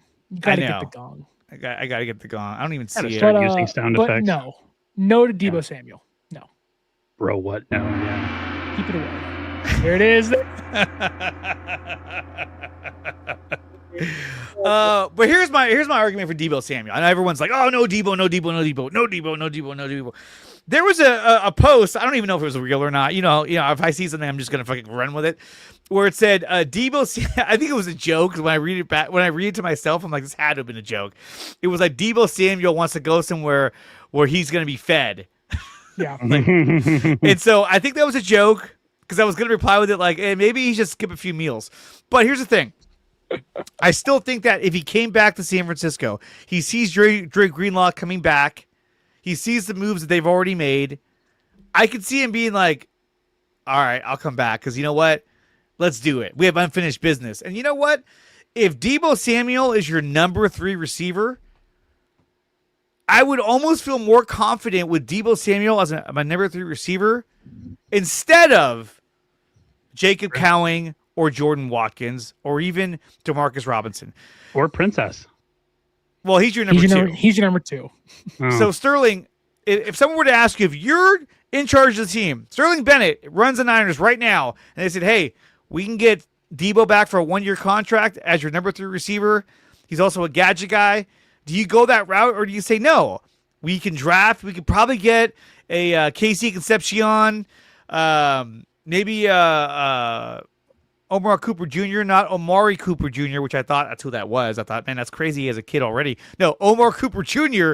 Do you think that they should look to the draft to add in receiver, or should we take a risk and bring back Deebo Samuel and get the band back together again? Look, the way I've kind of put things together, it seems as if the Niners are going to go edge or defensive line in round 1 and then go receiver in round 2. That just seems right. Mm-hmm. I know they've had and talked to Chris Bell out of Louisville. They talked to Omar Cooper Jr. And I think they need the underneath yak guy on the offense. And I think you got to get younger. Like he can't run routes. He can't.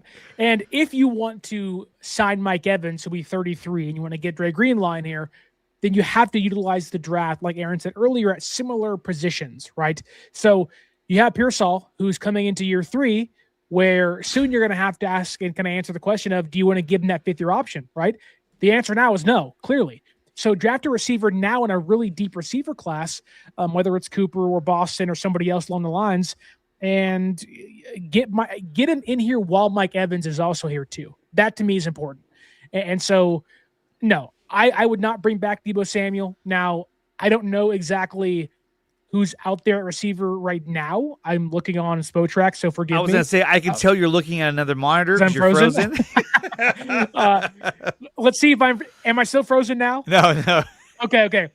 So like Tyreek Hill's out there, Christian Kirk's out there, Darnell Mooney's out there. Like there are some names you can like. What did you just say? You said Tyreek Hill. Yeah, I'm just saying names. Tyreek Hill, Aaron. That's your boy. But there are some names that could make some sense, and I would preferably rather have Deebo. Yeah, I think people don't like the way that Deebo ended in San Francisco over his production. And look, I think that they will. I think they will because why? Because Kyle Shanahan loves Deebo Samuel. Their relationship didn't sour. His relationship with the team and fans is what soured. And so he made an ass of himself. They had a team meeting, or they had a meeting with him, and he was the one that said, I think it's best to trade me. He was the one who wanted to get traded. John Lynch made the comment, we're not in the business of trading good players. So Lynch and Shanahan, they didn't want to lose Deebo Samuel. So given the chance to bring him back, especially if it's a 1-year deal, I think they would absolutely do it. And I also wouldn't hate Marquise Brown, who has some speed. I know he hasn't been the best receiver, but like on a 1-year, like $4 million deal, get you some speed on the offense. Julio Jones? What the heck? No, he's too old. You as a coach? Like Braxton Berrios, Marquez Valdez-Scantling again. Oh, God. We can go get Tyler Lockett. Tyler Lockett. Shepard. There we go. Julio Jones still plays? No, he doesn't. At least I hope not. Maybe in the rec league, not in the NFL. Lori Matthews writes, Dre, you're not talking anyone into this. And look, if they don't get him, I'm not going to lose any sleep. But it wouldn't surprise me if they worked out a deal and brought him back. And this is kind of like a late free agent signing where they're like, Deebo Samuel's going to come back. I thought by Wednesday it would be out. But looks like I'm wrong. I don't see a market for Deebo Samuel. If you're another team out there in the NFL, what other team is like, hey, why don't we try Deebo Samuel? I just don't see it. Maybe the Chargers? Cardinals? No, the Cardinals are a wreck. Who's their quarterback right now? Raiders make sense for Deebo. The Raiders, maybe? Yeah. I mean, you got the Cardinals are looking at they're looking at either Jimmy Garoppolo or possibly Kirk Cousins. I mean, they're up shit creek right now. Like they have no real good option at quarterback. Jimmy Garoppolo twice a year, and the fact that Jimmy Garoppolo's name is even coming up in conversations about them signing him as their starter, that's rough. That's like the Niners when they signed Brian Hoyer. It was like, he's so lazy. He loves being a backup quarterback and not having to play. Like, if there's one person that is okay being a backup and never playing and making money, it's Jimmy Garoppolo. That man does not care about football. He cares about getting paid, and he cares about the ladies. That's it. Amen, brother. We all same. Same. Okay, I'm gonna throw one more name at you. Matt. I'm gonna throw out one more name towards you guys, and let me know what you think about this player. Recently got released. Oh God. L'Jarius Sneed. No. He terrorized the Niners in the Super Bowl. So bad. He terrorized them. That is the epitome of Bill Walsh and Belichick trading away guys that were just about to be past their prime, and then they get him for a 5th round pick or a 3rd round pick, and then they suck for the other team, and they come back to you 2 years later. No, he's terrible. He's terrible. Is this a San Francisco Giants move, Sterling? If they were to get this guy, Giants? Is this like bringing back Rich Aurelia, where you're like, well, or Hunter Pence, Aurelia, Pablo Sandoval for the 3rd time, a Ryan Klesko? Hey man, John Bowker. You want a Brett Pill action right here? Brett Pill. Chris Shaw. Brian Horwitz. Hey man, sign me up. Cody Ransom. So you would say no to this? I would actively jump off a bridge if they did it. He's that bad. Oh boy. I'd rather have Deebo than L'Jarius Sneed. Personally, I have not followed L'Jarius Sneed since he left Kansas City, so I couldn't tell you if he was having a good season or not. But the rebuilding Titans said, get out. What does that tell you? Well, they're paying him a ton of money. They were like, we're not going to pay you that money. We're going to let you go. They just signed a bunch of guys to a ton of money. And they said, still leave. Get out. You're not good enough. Yeah, they did. He was a product of Spags. Yes. Remember Larry Brown on the Cowboys had the great Super Bowl pick 6 on Neil O'Donnell, and then somebody went and signed him after the Raiders, and he was ass cheese. The Raiders signed back-to-back Super Bowl MVPs. Sometimes guys are just better for a specific coordinator, and then they get completely exposed once they go into a team who's running it. I mean, 49ers when they signed not RW McQuarters, Antonio Langham. Yeah, great player when he was on the Browns, and then he came to the 49ers and he was RW McQuarters. I mean, last year L'Jarius Sneed for the shitty Titans had a overall PFF grade of 50.4. That ranks him 105th out of 114 cornerbacks. Now, he may have been injured. I've been looking at the games played. He had 0 interceptions. He did play in 361 snaps, about as many as Dre Greenlaw, so I'm sure he had some injuries, but he's 29. Maybe you take a shot. Probably not. No, if you're going to take a shot on anybody, if they were on the market, you just signed Hobbs. You already have you have Brown, Siegel, Mustafa, and you have Saran Neal. Now you just brought in Hobbs. You have your 5 safeties right there, and you may draft 1 too. Like, you don't need them at all. All right, we have some more breaking news here. Holy shit. This is coming from inside the Vikings locker room. Let's go to it right now. Who let this fucking dwarf into my locker room? Please don't hurt me, JJ.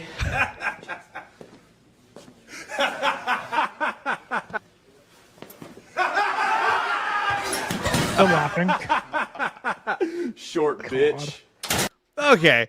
I didn't know it had that much profanities in it. Oh my God. Somebody has way too much time on their hands. Jesus Christ. That is not an endorsement by anybody on this show. I think it's hilarious though. And then well, Sterling, you posted these as well, but the Dre Greenlaw, Fred Warner images, those are great to see. Here's a collage of them. Aww. And he was there when he signed. He was excited. Aw. Very good, very, very good stuff. Okay, so He said, "My boo." so we've been talking about this for a while now, really and everyone in the chat has been chattering about this, and I got to bring it up because yes, chat, I do read what you're saying. I am paying attention. The offensive line. I mean, they're trying to work on a contract with Trent Williams, but what is the solution at left guard? Is it really going to be Toth, however you say his last name, and Ben Barch? Is that the answer? And then they signed, what's his face? The guy from the Patriots. Backup tackle, wing guy. Now, do I like the signings? I like the signings because they're adding more depth and experienced offensive linemen. That's good. They're not relying on a Connor Colby, a rookie, to be your depth piece. But what's the answer at left guard? Are they going to try and draft a left guard? Or are they just going to just roll with what they got and see who wins the job? I think they'll bring back Barch. He's a free agent currently. You have no reason not to. He's at least a camp body, somebody that knows the offense, somebody that can give you some depth, barring health. Again, there's that phrase again. I do think, though, the third round is probably a sweet spot for a guard. We don't have a third rounder. Oh, you're right. That was the hard part about the Odighizuwa trade. You gave up the third round pick. Sorry, I didn't mean to blow your spot up. No. That's actually a good point. We got breaking news. Niners just placed Ben Barch on IR. There we go. Already. I also think that they might trade back from 27, and I wouldn't be mad about it.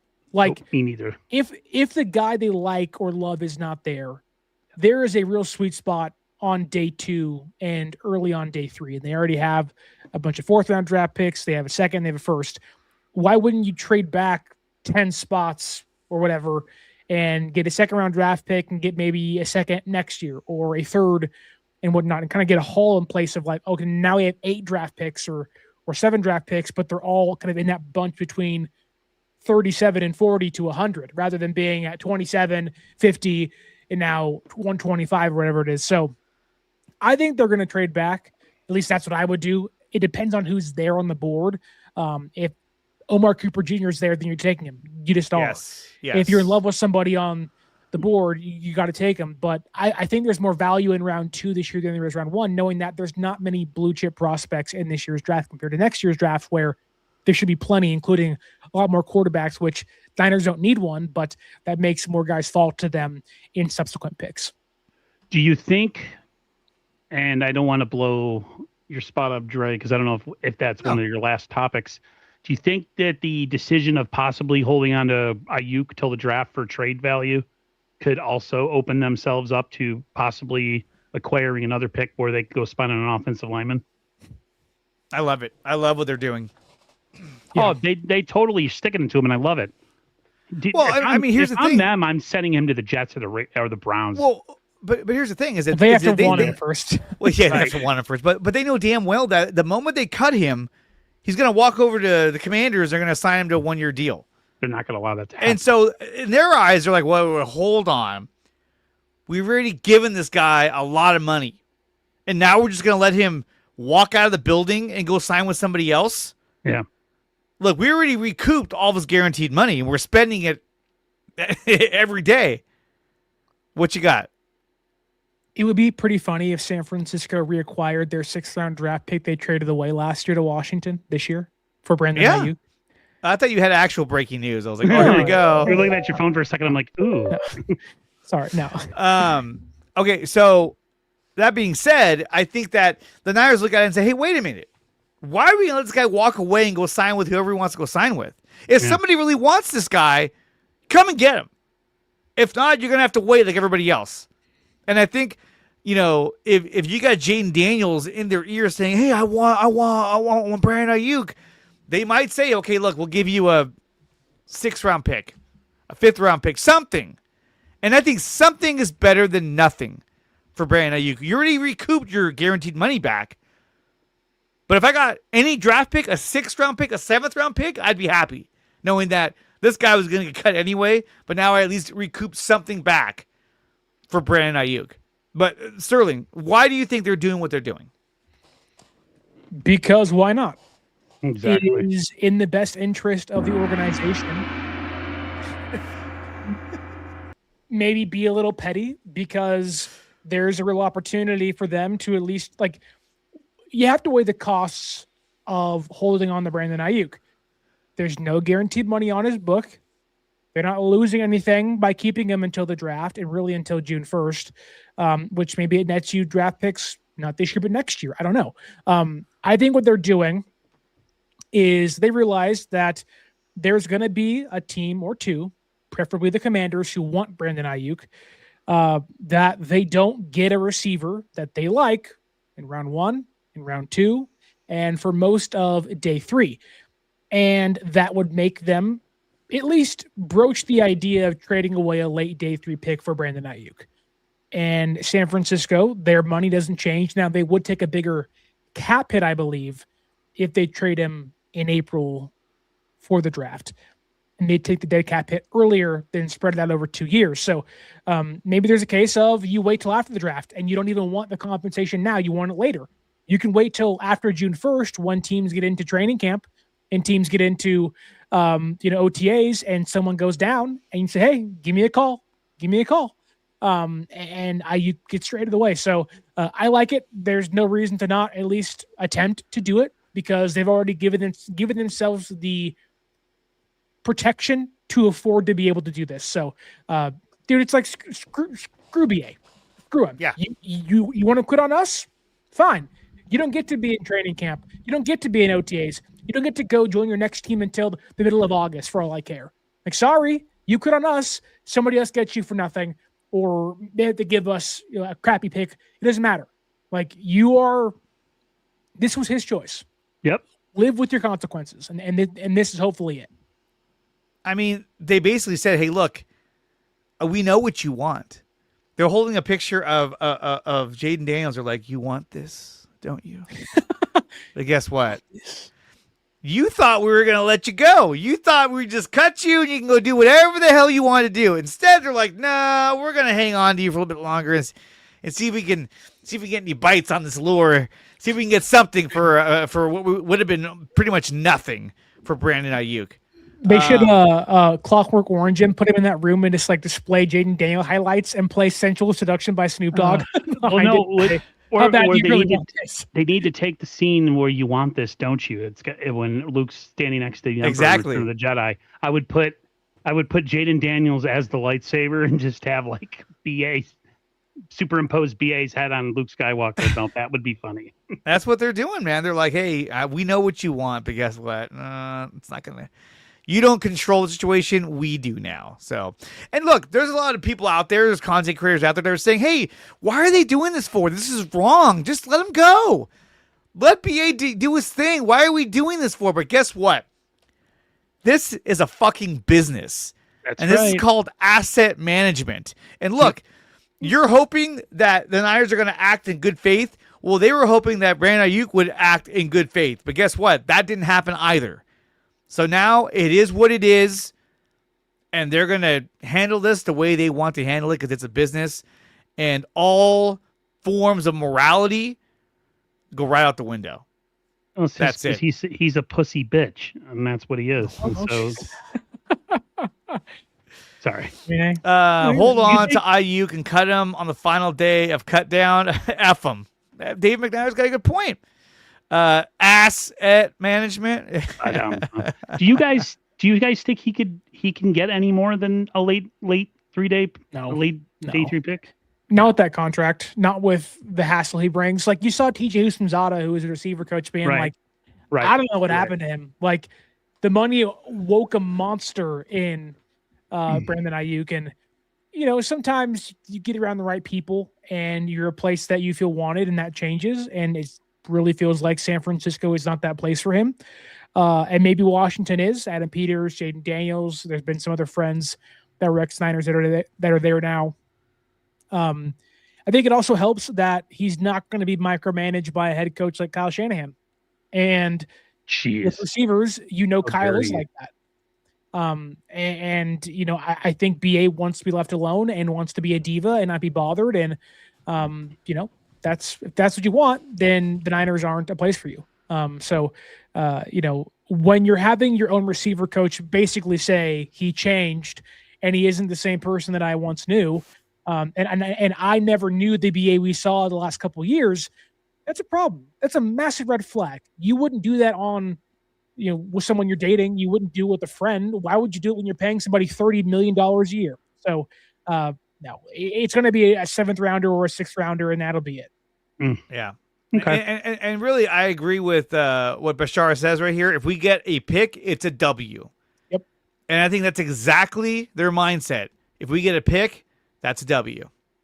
If we let him go, we know exactly what he's going to do or what he wants. And guess what? You guys want him? Come and get him. Yeah. Yeah. Okay. I think I would take a 7th rounder in like a year and a half. Yes. Like literally anything. Anything. I'll take a player to be named later and some freaking international signing bonus money. Pepperoni sticks. Look. I would please. say you've used the money from Brandon Aiyuk to sign Mike Evans. So whatever you get, and acquire Osa too. It's the same money. Yeah. And so now it's like, hey, look, if we get a pick, it's just gravy on top. Let me ask you guys. Okay, this is gonna be the last question as you round things out.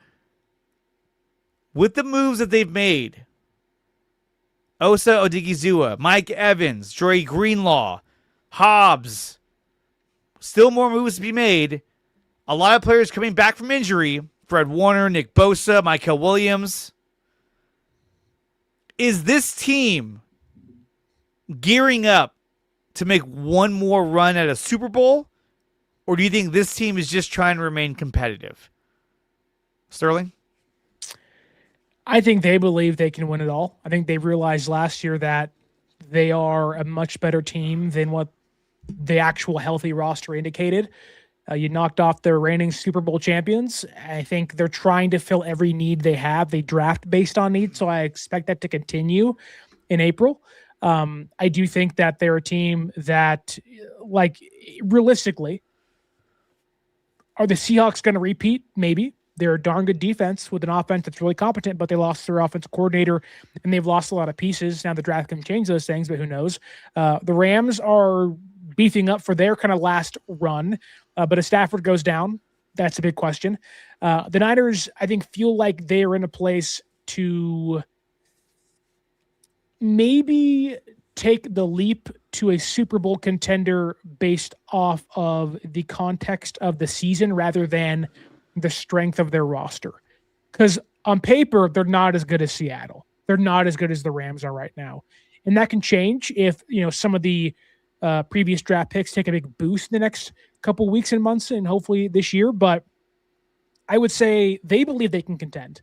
However, I would not put them amongst the Super Bowl contenders as of right now. Okay. I mean, they were damn close. Yeah. They got to the divisional round. And to me, look, if they got past Seattle, Niners, Rams, it could have gone any way. It could have gone any direction. Obviously, the advantage would have gone to the Rams, but the Niners could have pulled that off. They would have beat the Patriots. A healthy 49ers especially team, yeah. Yep. if we had a healthy, and here we go again. If we had a healthy Nick Bosa, or even if we just had a healthy George Kittle, that would have changed things. But it is what it is. Aaron, does this team have a shot? I'm with Sterling. I don't think that they would be my number one pick to be the representation in the NFC in the Super Bowl next year. However, like you said, you got guys coming back for year two. You have some players that are coming into their third year, like a Renardo Green. Health is a big thing. I still think that Mike Evans has some stuff left. I think Greenlaw on a short-term basis could be effective. We got Osa from the Dallas Cowboys that's a definite upgrade in the interior pass rush. If they can bang this draft out, and then you take into account that Seattle might take a step back, you got to take into account that the Rams are 1 year older. Yep. I don't think they'll win. I'll put it to you like this. Right now, if you had to ask me, gun to my head, I don't think the Niners win the Super Bowl next year, but I think they have a potential shot to go deeper in the playoffs and at least give somebody a run for their money, who might eventually become Super Bowl champion. And like you guys were saying, a healthy 49er team this year beats the Patriots. The Patriots were so overmatched in that game. And like, it just, nothing depressed me more knowing that us, even with all the holes we had last year, even just Michael and Bosa and all these young players that we've gone into the season with, could have beat that Patriots team. So really just comes down to health. Health is wealth. Another strong draft. If they can bang out the draft and get an edge rusher and a receiver, it changes a lot of stuff. But I don't consider them to be a Super Bowl favorite, but I think they've put themselves in a position to at least be competitive enough so when they go into a playoff game, they don't get drubbed like they did against Seattle, and it's a no contest. So, but we still, listen, like Sterling said, we still have the draft, and we don't know what last free agent move they might make. So we won't know what this team is going to be until they hit training camp or mini camp in June. Then we kind of have an idea what this team's going to be. So I'm more optimistic as we're coming out of free agency, or at least the main part of free agency and going towards the draft, than you guys know I was going into free agency, where I had absolutely zero confidence that they would make any moves. So that says a lot because I'm super negative. How would you rank the NFC West teams? Cardinals the bottom, obviously, but between Seattle, the Rams, and Niners, how would you rank them, Dre? I think on paper you would say probably the Rams, Seattle, and Niners, only because Seattle won the Super Bowl. However, I would put the Niners and Seattle much closer to each other, being the fact that they lost Reek Woolen. They lost Boye Mafe. Yeah. Kenneth Walker. They also lost another guy, too, in their secondary as well. Not Josh Jobe. Kobe Bryant. Back. Kobe Bryant's gone. Yeah. I mean, when you name your kid Kobe Bryant, you're like, come on, dude. There's only one Kobe Bryant. Pretty great name, though. That's like naming your kid Michael Jordan. Like, really? Or James Bond. Like, come on. Michael B. Jordan. Yeah, Michael B. Jordan. Yeah, there you go. I think I would agree that the Rams are probably the team to beat in the NFC West on paper right now. Better quarterback. The defense is way better on the back end, especially. Like, Seattle got worse this free agency. The Rams got way better, and San Francisco incrementally improved. Where I think you're right, Dre, that the Niners are much closer to Seattle than they are the Rams right now, at least on paper. I think the Rams, Seattle is, we say all these things about the Seattle Seahawks. To me, it was a perfect storm for them to win a Super Bowl. Yeah. Because their one true competitor was the Rams. Nobody else had enough firepower and a good enough defense to hang with them like the Rams did. Yeah, but I think that the having lost those players, I mean, you saw Mike McDonald's response to when they said, "Hey, how do you respond to the players that you lost in free agency?" He's like, "You know what? I could care less. I don't even think about those guys." To me, that was a little bitter. He was a little bitter that they didn't retain any of those guys. So that's what that told me. But kind of an asshole response. It was because he let his emotions get the better of him, I think. Pissed much? But I think that they're like a Max Crosby move away from being like, oh, there we go. Now they're right back where they were again. But we'll see. But to me, they lost a lot on defense, and that was their biggest asset was defense. And they lost their starting running back. I'm sorry. Zach Charbonnet is not a starting running back. Off an ACL tear. Off an ACL tear. I know they went out and signed, what's his face, the running back. I don't know. Emmanuel Wilson from the Packers. Yeah. And I'm like, that's not going to get it done. They might draft, is it Price from Notre Dame, who is behind Jeremiah Love? That dude is so good. That is my biggest fear. They've drafted extremely well. So Seattle just replenishes the entire core. I know. And they have like a ton of compensation picks in 2027. And we're all like, damn. I That mean, was very short-lived. When you look at the first round of last year's draft, I mean, one of the guys that I would argue at this point, like, hey, maybe you don't draft Michael Williams and you draft Nicky Manwari. That guy was a dog last season. Sure. He was really, really good at safety for being a rookie. Now, I like Michael Williams, but I'm saying, like, that was one area that we struggled in with safety. And that would have been a huge bump to have him out there instead of Pinnock and Siegel and Jair Brown. It was just a mess. I will say this, though. Oh, sorry. No, I was just going to say, do I think this team can win a Super Bowl? I do. And I think they're not done yet. I think they're still going to make a few more moves. We haven't done the draft yet. But I think this team at least made enough moves so far where they're going to be able to compete with the Rams and the Seahawks in our division. That's for sure. And like Kyle said before, if you get in the playoffs, anything can happen. Yep. Now, that holds true to a certain extent. But in the NFL, it only holds true to, maybe in the wild card round. When you start getting in the later rounds, when a team is just too good, they're just too good. Now, you could do that in baseball and basketball, but NFL, it's a little harder just to run the gauntlet and surprise everyone and win a Super Bowl. But go ahead, Aaron. I know this is all, fantasy booking or fantasy talking about quote players, but the Niners would make their chances of winning a Super Bowl increase by 85% if they did the unthinkable, and that's make a move for a guy like Crosby or thinking of the receiver from the Eagles. A.J. Brown? Yeah, if the Niners did something like that, like a move that they don't usually make, which is to go get a player who is essentially maybe one of the guys at the top of their game and spend a ton of money on it. I just like we said earlier, I don't think they're at that place yet to make that kind of move. This draft to me is integral going forward to where the Niners could maybe do something like that next year. To me, that would be the only way where you might be able to jump Seattle or the Rams is if you made a move like so ridiculously ridiculous that the Niners just don't make. Then you could put them in that place, but I just don't see it happening. So, I mean, if they went out and got Joey Bosa, again, you're getting another guy that's had a history of injuries. Their family has problems with injuries. Their father and had a lack problems. of production for over half a decade. Yeah.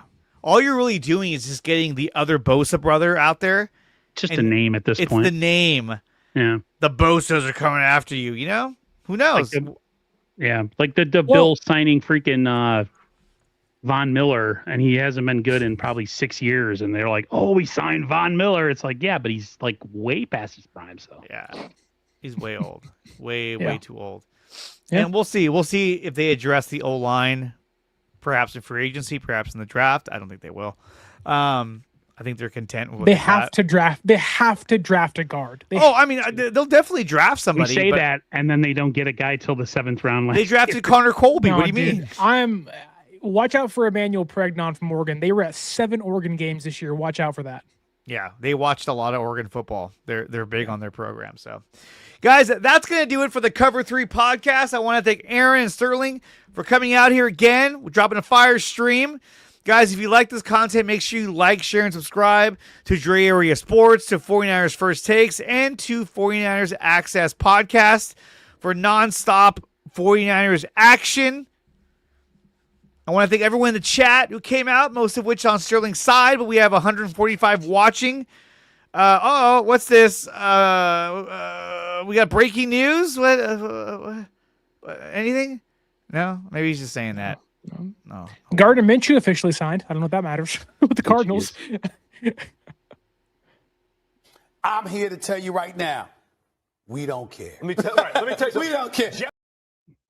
The greatest soundbite of all time.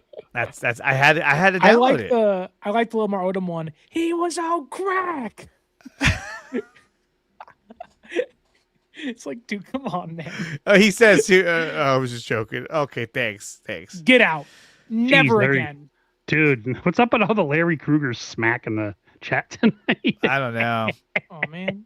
Bobo hating on him big time. We Big like time. Larry. Come on, man. I like Larry. Larry's a good guy. Okay, guys, that's going to do it for the show. Like, share, and subscribe to the channel. If you whatever channel you're watching this on, make sure you smash the like button and subscribe to the channel. Share the stream. Stephen A. Smith, Bam Adebayo. Okay. Hey, guys, we'll be back next week for an all-new episode of the Cover 3 podcast. From Aaron, from Sterling, from myself, thank you for watching. Go Niners. Get an edge rusher. And we'll see you guys next week. Peace.